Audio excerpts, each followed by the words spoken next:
Andrew today will discuss with us how to manage a machine learning team as a PM. Please give it up a round of applause for Andrew.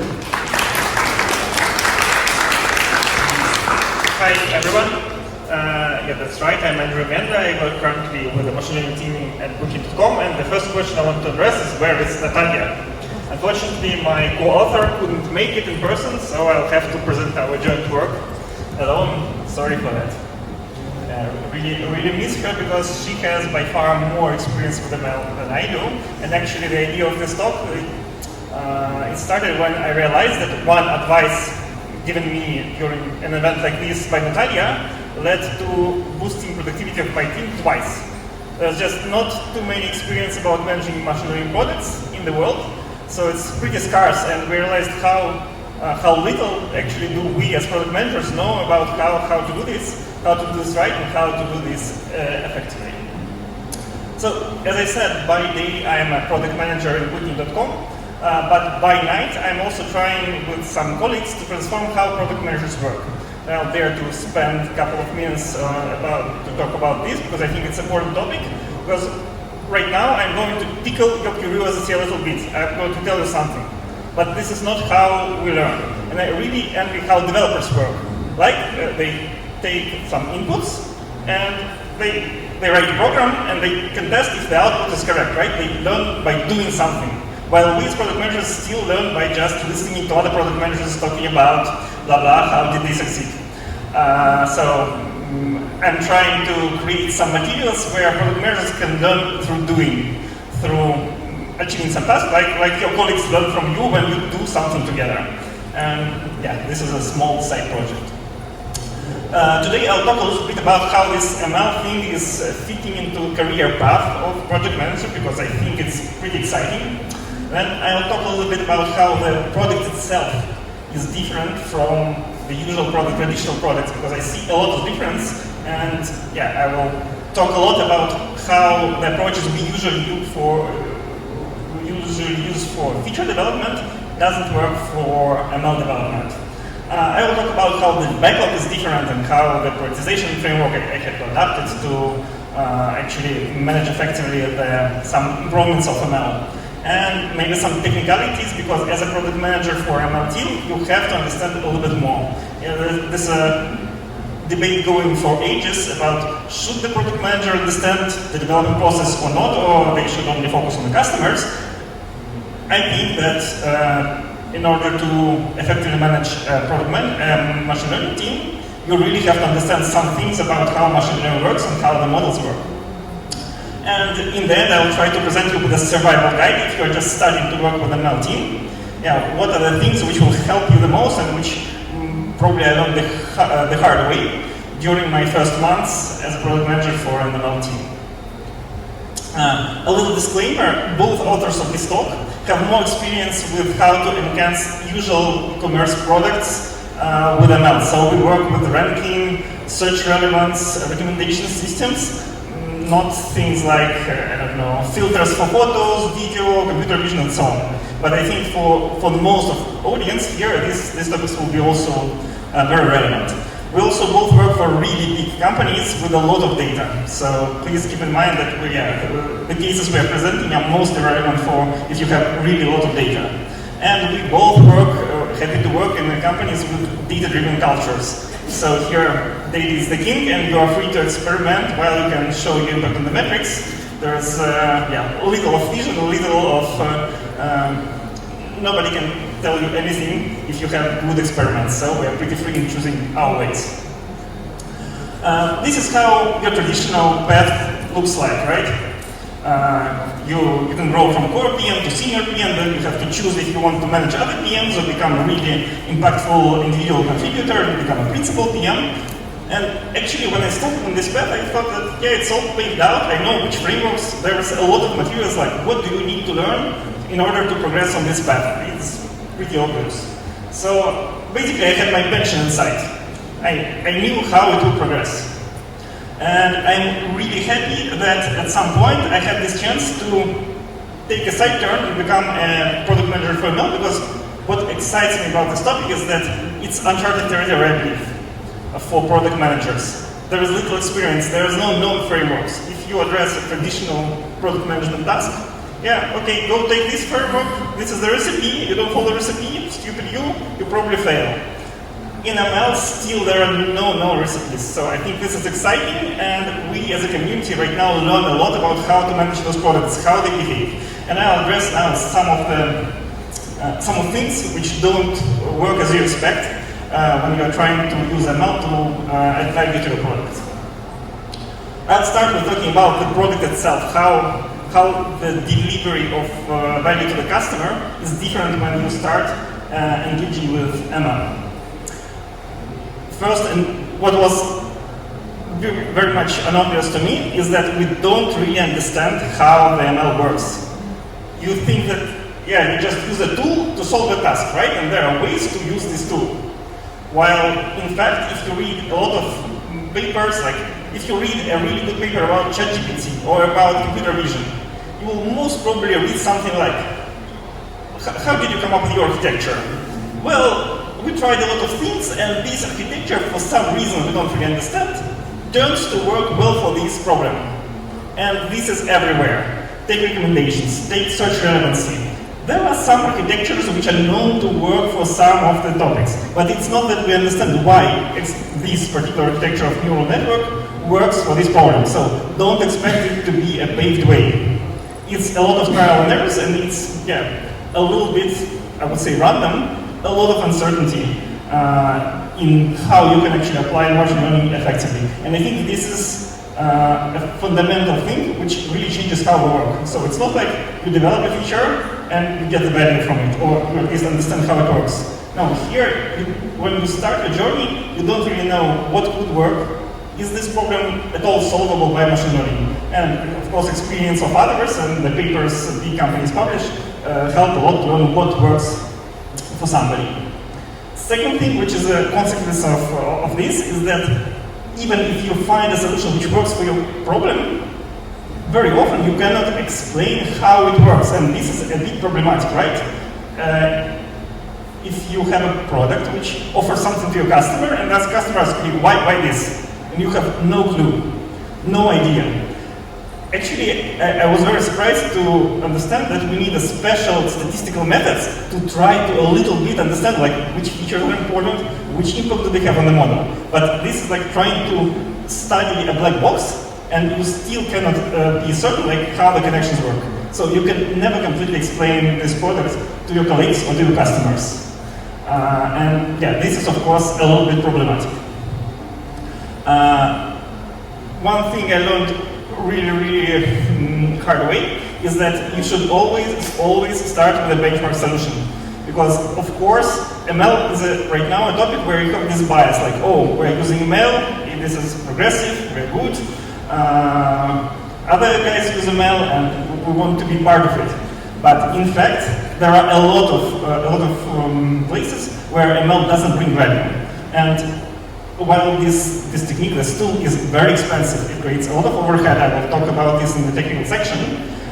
You shouldn't be using it where it doesn't bring value. So right now we have a very hard rule in my team. We always start with a benchmark. We first create a simple solution, and after this, you will never beat, for example, popularity if you're working on recommendations. It is really not pleasant. It is not really good for the team morale, but I believe this is the way the product should be developed, and to be honest with yourself and with your impact on metrics. As I said, we don't really understand why some solution works and some don't, so expect this to be an art more than a technology. This was very surprising for me. I'm used to working in STEM with developers who think that, okay, we need to think hard, we can engineer anything. Model architecture is an art, and there is no way around it. So when you start, think about time boxing the efforts, because there would be very realistically an option that this problem you're addressing cannot be solved effectively with the data you have, with the resources you have, with the machine learning. So start by, for example, time boxing your efforts and say, okay, we're ready to spend 4 weeks trying to find a solution. In case we don't, we drop this and we go to other ways, because it is very exciting. You can get carried away while developing something and not notice that actually you're just wasting resources of your team. A very practical problem I address every day. Relevant for the previous slide. Your team says, okay, we took the same data, exactly the same data set, and we just changed a little bit the model architecture and the parameters, the hyperparameters. And now, for example, now your recommendations work much better. The conversion is up. Now, good luck. You need to write to your customers and their colleagues what changed. Your release notes, please. And what can I say? I can statistically say, okay, we are recommending a little bit more of this than that. Why? I have no idea. And I find myself in this situation very, very often. And this is, I think, a very big problem. And especially it is problematic when it gets to legislation. Because if you are working for a big company, for a big use case, then you will be asked by competent authorities, like, how does this work? How did you train it? What data did it use? And you cannot say, yeah, we don't know, it's a black box. It works somehow. We don't touch it. You don't have this chance. So you will have to study your own work like it is a black box and try to come up with an explanation why it does things. And I would say that in my team, maybe 20% of resources goes into trying to understand what we did after we did it. And yeah, I kind of accepted it because it's important to have explainability for this kind of work.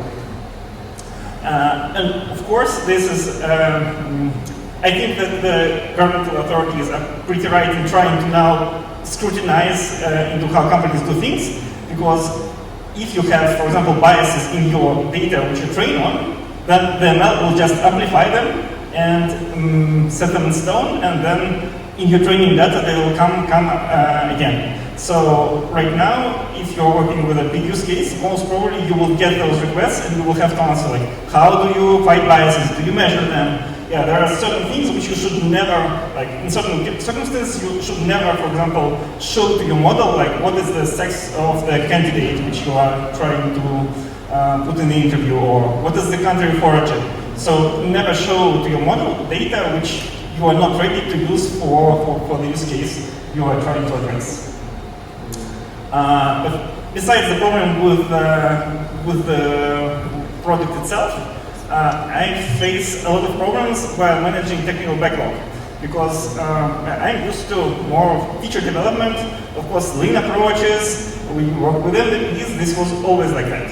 But when we started working with ML, I realized that of all these equation which is very much familiar to any product manager, the confidence is the one thing which I'm paying most attention to.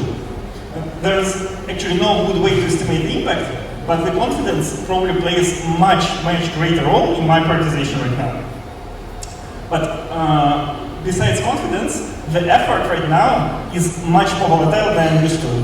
Because if you work with experienced engineers, usually you expect them to be able to more or less predict how long it will take, or can you develop this. In case of ML, there is a lot of volatility. It can be like 8 weeks instead of 2.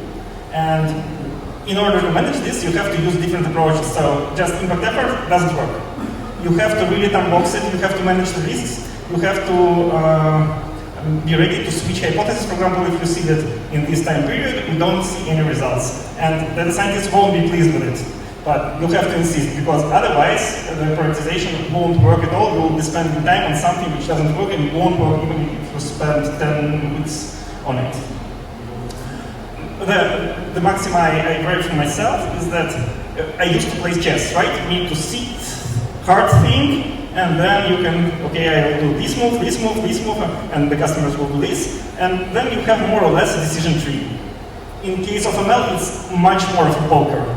You really have to think about a lot of probabilities, and what you actually need to do instead of prioritization, you have to manage risks. Because risks are much higher than what you can realistically predict. And another problem with prioritization is that right now the value chain became much longer, because if you develop a feature, the feature has direct relation to the customer experience, and this is easy. Well, not easy, but this is one step thing. When you're working with ML, this is much more steps. I just took 3. Yeah, you improve the performance of model, maybe this will improve the experience for the customer, and maybe this will lead to more purchases. But actually, it's much longer. It could be much longer. Like, you improve the data a little bit, maybe then the predictions will improve, maybe then the customer experience will improve, maybe you will get more purchases. In each of the steps, the chain could be broken. For example, I have tons of examples where we give better recommendations, people click on them more, but this doesn't lead to more purchases. And also, you improve the accuracy of the model, for example. It does improve offline, but it doesn't give better recommendation. So be aware of this problematic and very long value chain. And things which really annoys me, because when I started as a product manager like 10 years ago, I was really annoyed by long development chains. And as a community, as the whole tech world, somehow we could overcome it. So now it's okay. For example, if we, in the start of the sprint, we come up with an idea, in 2 weeks we could have something in production. Now I feel like I'm back in my student years again, because I have an idea, but then it takes a couple of months before we can have something in production, because you have the data collection, you have the feature engineering, you have the training phase, you have the organization phase, so we're back to this game of very long cycles. Well, I was lucky, I had some experience with long cycles before, so I had to just come back to those techniques which we used back then. But be aware that if you use the techniques which you usually use in a very fast heavy cycle, they won't work, because there's nothing happening really, really fast in the ML world. Some things about the technology which I think the PM has to keep in mind. First, there is the eternal battle of online and offline, because when you start doing something, usually you start offline, right? You collect the data and your data scientist starts predicting something and measuring themselves. While doing this, they usually do a lot of transformation, they enrich the data with some external sources, they process the features, and then they say, okay, yes, I have my model, it predicts something and the accuracy is pretty good. But then what you need to do in case it's not an offline model, is in case it's a model which needs to present something to the customer in the real world, in online, then somebody has to do the same steps online, processing the same data, pulling the same external information, and coding it most probably in other programming language. Yeah, typical data scientists write in Python, typical backend engineers which implement this thing in production write in Java. What is the probability that they do the same job? I'll tell you, I have measured this. This is 0. Like, never from the first time we could get the same features in production as we had in training environment. But this is something to really think about, maybe even before you start. Because while you are in the offline phase, usually people get carried away and they do whatever transformation they want, not thinking about how they will live in the online world. Second technical thing is regarding the feature drift. Drift might be fun if you are street racing, but in case of the ML, it is really not fun. It means that you train the model and you say, okay, that's a win, success, we put it in our backlog and we go to something next. But over time, something happens. For example, a novel coronavirus, which changes the distribution of all the features in production, right? People start looking at different dates, they start planning not in advance, they become really risk aware when planning their trips. Everything changed. There was no feature which stayed the same during coronavirus. How was the performance of the model? It was terrible, it was awful. Actually, during the corona, some of the models we replaced just with a handwritten heuristic, and it was a positive change for the customers. Because the models trained on data before the corona, they just produced garbage in the corona times because they didn't see this. So this is something you also have to think about, like, is your model operating in the same world which it was trained? Because sometimes the model can handle situations which it haven't never seen during training, but this is not given, it's a matter of luck, and I don't think you want to rely on luck while developing your products. There is also something different about the team you will be working with if you are working with machine learning.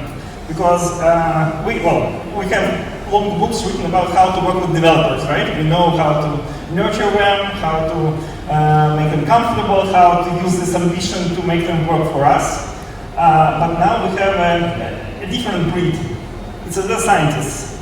And I found working with them actually really challenging.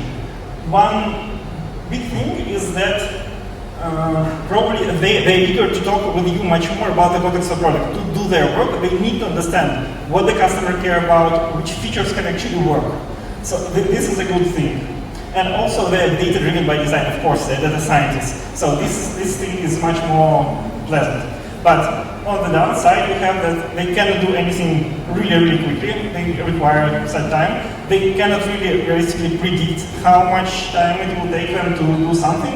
And they require a lot of infrastructure. They require the cloud to train, to transform the data, and also actually they require some supporting roles. You need a data engineer most probably to supply the data because the scientists don't know how to transform effectively large amounts of data. And you need an ML engineer because after your data scientist produce something, you have to also put it into production. And this is a totally different art, and you need a special breed of backend developer to make this happen. These support roles are right now actually much more scarce than the data scientists themselves. So if you are trying to build a machine learning team, I would say start with data engineer or the person who will actually put this thing in production, because it is much harder to find than the data scientist who will train the model. So to sum up my learnings so far with machine learning, I want to emphasize the following. So first, don't use just blindly the traditional approaches. They most probably won't work because the nature of the work is different. The way the value is connected is different. And so you need to be open to use different approaches to how you manage backlog, how do you manage the delivery cycles, and all aspects of the teamwork. Always start with what is the best alternative you could use. What would you use if you don't have access to machine learning? And keep measuring yourselves against this, because otherwise you will be spending resources, and then somebody will come, measure it against the benchmark, and yeah, there will be a lot of shame. It happened to me. Some of the models were taken down because they could be replaced like with 5 lines of backend code. Embrace the uncertainty. I think this is really exciting. Yes, some people are uncomfortable with that, but for me it's really exciting that I'm no longer in this world where everything is thought through and you just need to apply the frameworks and do the discovery, do the feature development, measure metrics. Now we are again in this Wild West of product management. We don't know what happens, there's a lot of uncertainty, but for some people this is really the place they want to be. And in case you feel the same, then probably your place is somewhere near the ML team. Mind the data. As Andrew and G says, the machine learning model is data plus code, and everybody is concentrating really hard on the code, but the data is much less obvious. For example, if a company which is a bit smaller than yours has brilliant data scientists, they cannot potentially arrive to the same result or to the same quality of recommendations because they just don't have the data. And so the data in this case, I would say, is the king, and the code is the queen. So think data first. And accept the overhead. ML solutions are very expensive in terms of maintenance. So you cannot just put it in production like a feature and say, okay, it works, I got over it, I'm doing something else. Every ML model you start, you need to feed, you need to breed, you need to clean, you need to take it to the doctor when it's sick. So factor this in, and actually for me right now, to put a new model in production is a big headache. I will refuse to do that. If they offer me to split like a use case into models, like for example, a model for customers with history and without history, I will say no, because I cannot afford maintaining 2 models. I would rather have a little bit less results, but with 1 model. That's it. If you like how this material is put, then think about joining our community where we try to learn the same things but hands-on. I hope I managed to tickle your curiosity. So maybe we should solve some practical tasks together.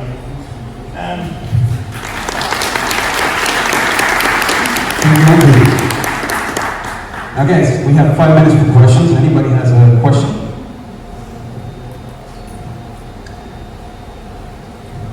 Hi. Wow. Hello. My name is Sergey. I'd like to ask 2 questions. First, about the confidence, this formula for confidence impact.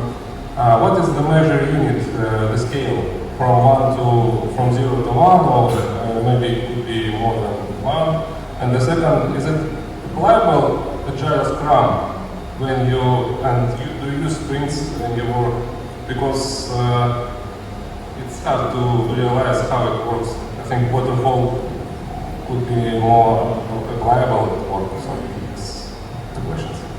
Yeah, thanks for the great question. So first, we use the confidence as 0 to 1, and we have actually a table, a scale where which we use like, if we only know this from customer interviews, this is 0.2. If we have another model which succeeded, it's 0.8, right? So I find this pretty useful. And second question, we do use sprints, but this is the place where I think they don't really work, and I could spend another 30 minutes talking about this, because first, my team tends to break down by craft. The backend engineers work in a separate stream than the scientists, and this is very annoying that the team doesn't really come together. And second, the long delivery cycles. There's nothing I can realistically deliver in one sprint, and this is the core idea of Scrum. So I really have to, and I had to go back to the roots and apply some of the techniques from the waterfall to make it happen, at least for the new cases. Thank you. All right, any more questions, guys? Okay. Thank you. There you go. Hello everybody, thank you for your presentation. Just one practical case. Let's imagine you are responsible for, I don't know, ML data science department in the company. Maybe this company is not so tech savvy, but they're trying to use ML, and I don't know, super duper business development manager or God forbid CEO come to you and ask, you know, Andrew, I see you spent a lot of our budget, months of time, but I can't see the results. What's the fee? So you can't answer him, just accept overheads. Or, oh man, ML is different, don't worry, and embrace uncertainty, yes? So, what would be your answer to in that case? Actually, it's a very hard question, which I do have, because, for example, if usual team, my colleagues, usually they bring like 10, 20, 30 significant improvements per year. My team sometimes brings under 10, which is really hard because they're measured against each other. So this is a really hard question. I would say you should, I spend a lot of time saying that, no, there is a value. If we have a breakthrough, it's a big one. But you have to have this trust, because I don't know any team which can deliver ML improvements at the same pace. But on my side, what I do with my team, we have an OKR, which is based alone on the hypothesis we try. And I'm pushing them really hard to just try more things. And by this, I'm delivering a little bit more improvements per year, and I keep my job.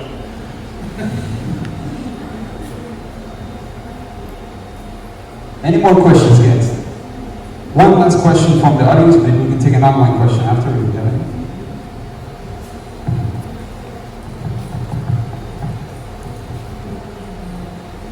Hello, thank you for your presentation. My name is Oleg, and the question is the following. Do you often meet the deadlines that you give with your approach? And do you give any ETAs to management at all? So we don't use deadlines in planning ML work. We use measurements like this. So for example, we commit to trying 30 new things per quarter. And we're trying to meet that, and explain that this is the way to go, because if we see that something doesn't work, then we drop it and we can use totally different approach. And to the end of the quarter, of course, we will be trying like small features, praying that it will work, because it's very fast to do, but I think it's a good approach. So I don't think that the deadlines for specific tasks or specific hypotheses are actually applicable, but you really need to indirectly measure the velocity, and really have to press the team to meet the targets on the velocity, because otherwise the team will get buried in single use case without any manual work. Okay, interesting. Thank you. Thank you. Do we have an online question, or should we move on? We have an audience question. Okay, last audience question, and then we'll move on to the next presentation. Hi, my name is Igor. I'm a solutions product manager at Like, and today anyone talked about progress in large language models like ChatGPT and GPT-4. So what is your strategy? What is your security kind of answer on using this in production? Do you use them? Will you use them? So I don't think we currently use the GPT, but we use some of the models which process in text. We do use them a lot for quite some time. But I know that, for example, my colleagues, when they gave an option to do a hackathon, they try to apply it in a lot of places. And I think it's pretty, it will definitely find use cases, but I don't think it's a big revolution because right now it has limitations. So it can produce some very human-like text, which is great, but you cannot trust the precision of it. So we are thinking about developing a solution which would be domain-specific, trained on specific things, but then delivering much more reliable answers in this specific domain. Everybody, please give it up for A.Mende. Thank you, Andrew. Now let's move on to our next presentation, next speaker.